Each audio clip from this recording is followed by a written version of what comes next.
Oliver Stone spent years pretending his early exploitation films didn't exist.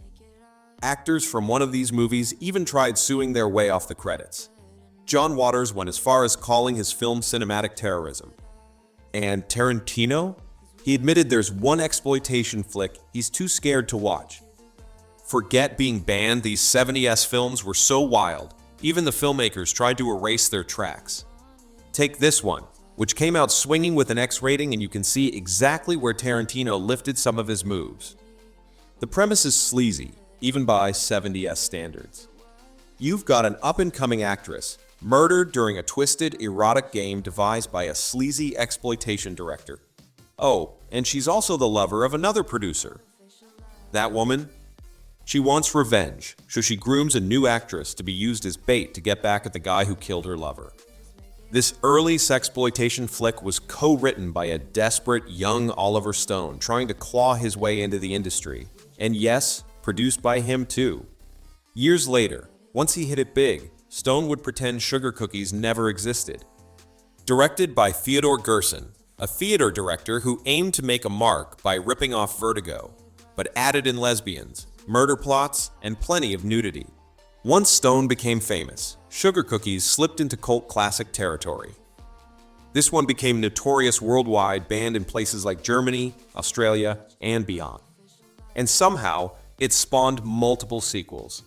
Diane Thorne stars as Ilsa, the ruthless Nazi camp commandant, conducting brutal experiments to prove women are stronger than men. When she's not torturing prisoners, she's using them for her own pleasure and tossing them aside like trash if they don't please her. The film mashes up every sleazy element imaginable. Women in prison tropes, Nazi fetishism, WWWII shock value, graphic violence, and endless nudity. Thorne played Ilsa straight-faced, believing it would make the horror hit harder. And she was right. The film is relentless, unforgiving, and infamous. So infamous, in fact, that some of those involved tried to sue and have their names removed from the credits. But that didn't stop the film from becoming a massive hit, raking in millions on a $150,000 budget. Before women in prison films became cable late-night fodder, there was Caged Heat, and it set the blueprint. You've got the sadistic female warden. You've got the creepy prison doctor conducting twisted experiments. You've got the inmates pushed to their limit, finally fighting back. It's all here, the steamy shower scenes, the catfights, the prison break, all of it. But here's the twist, this wasn't directed by just any exploitation hack.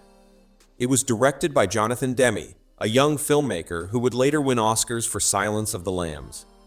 Back then, Demme was in the Roger Corman school of filmmaking, nudity, violence, and crank up the sadism.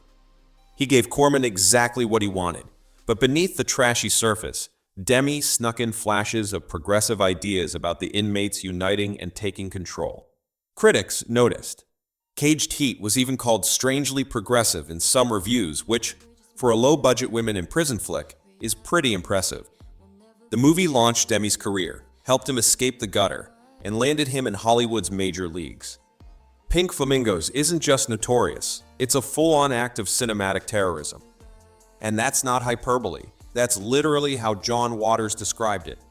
Shot on borrowed 16mm cameras for around $10,000.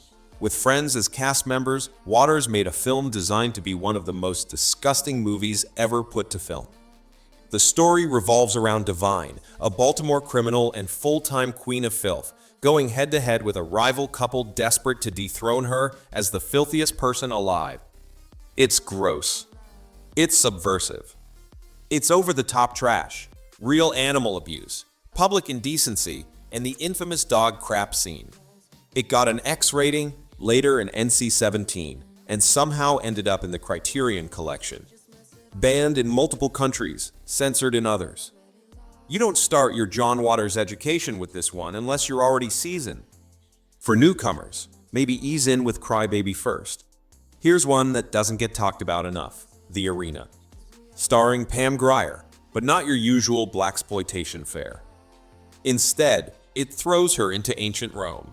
Set against the gladiator games, it tells the story of two house slaves, one black, one white, forced into a fight to the death for Roman crowds. What the Romans didn't expect was these women's popularity leading to a rebellion. It's pure exploitation, no doubt about that. Lots of skin, lots of brutality, shot on leftover sets from Ben-Hur and Cleopatra in Italy, all to save money.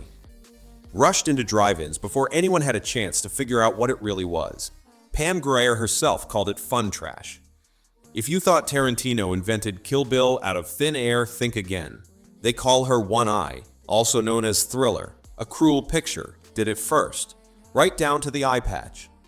Christina Lindbergh plays a young woman forced into a brutal sex trafficking ring after being traumatized as a kid. She fights back, but they gouge her eye out.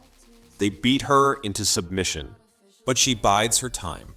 She trains in martial arts, guns, swords, anything to become a machine. For revenge. And when the payback comes, it's one of the bloodiest revenge sprees ever seen on film. There are two cuts available. One's heavily graphic, with hardcore scenes that are downright hard to watch. The other tones it down, but either way, the ugliness of her suffering makes the vengeance even sweeter. Bo Arnie Vibenius made this purely to cash in after his first film flopped. He set out to create what he called a commercial as hell crap film. The cast had to sign contracts agreeing to keep the real director's identity under wraps. Tarantino loved it. He called it one of the roughest movies he'd ever seen, and said, if you're gonna watch it, don't bother with the cut-down version. Track down one of the nasty Swedish bootlegs and see it as it was meant to be seen.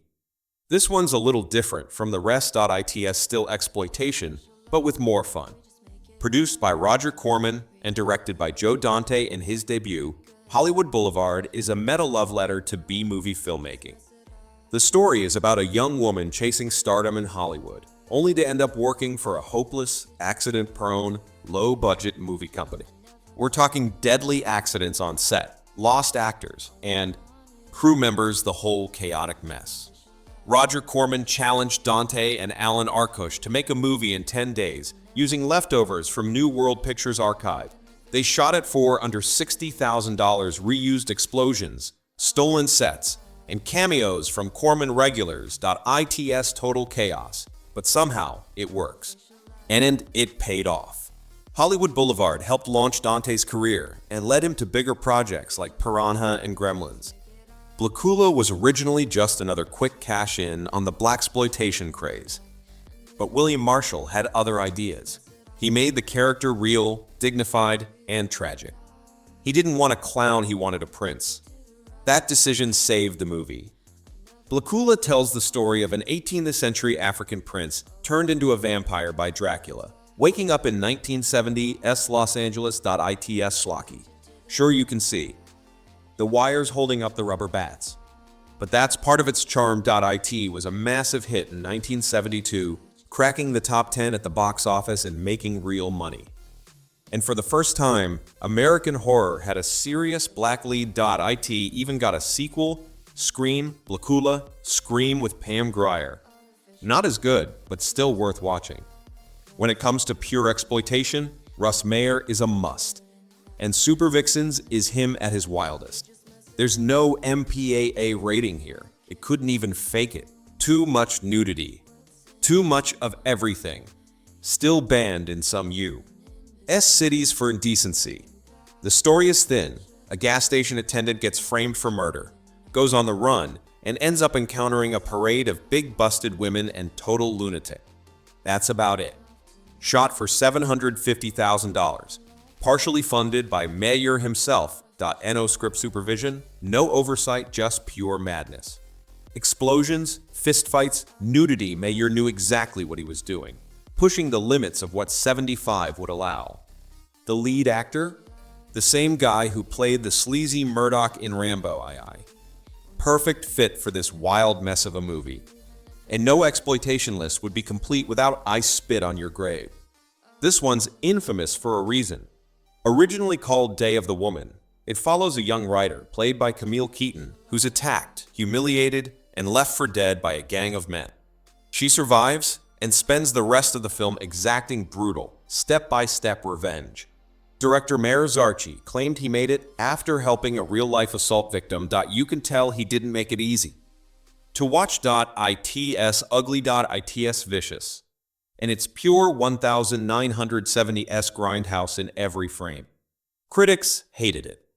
Roger Ebert called it a vile bag of garbage. Censors went nuts. It was banned in Australia, Norway, Ireland, and banned and unbanned in the UK for years. But that didn't stop it from making money. It raked in over $5 million off a first $650,000 budget. That's the thing about exploitation films. The more they tried to ban them, the bigger they got.